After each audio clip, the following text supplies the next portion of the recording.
Ukraine is on an irreversible path to NATO membership. This was affirmed by outgoing Secretary General Jens Stoltenberg at the three-day summit in Washington.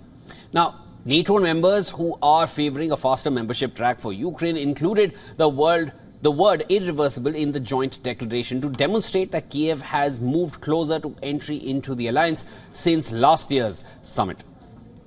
Speaking to reporters, Stoltenberg outlined the alliance's plans to aid Ukraine in the year ahead. We will support Ukraine by planning and coordinating donations, and will manage the transfer and repair of equipment. We will also provide support to the long-term development of Ukraine's armed forces. This will not make NATO party to the conflict, but it will help Ukraine to uphold its right to self-defense.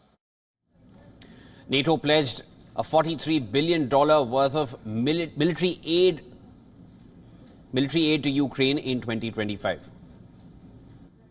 We have agreed that 40 billion euros is a minimum baseline within the next year, and to ensure sustainable funding for Ukraine to prevail.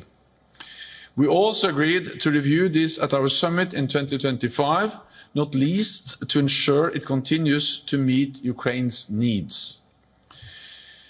We are not doing this because we want to prolong a war. We are doing this because we want to end the war as soon as possible.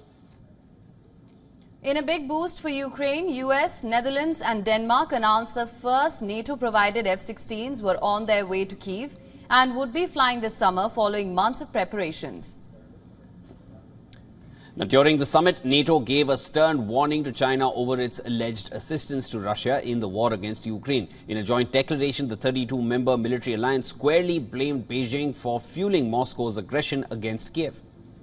A joint declaration read, and I'm quoting here, "We call on the PRC as a permanent member of the United Nations Security Council with a particular responsibility to uphold the purpose and principles of the UN Charter, to cease all material and political support to Russia's war effort."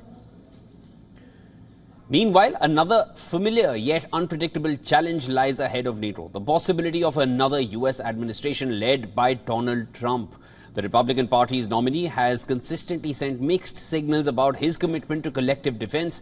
NATO members are seen as wanting to Trump-proof military aid for Ukraine ahead of Trump's possible re-election later this year.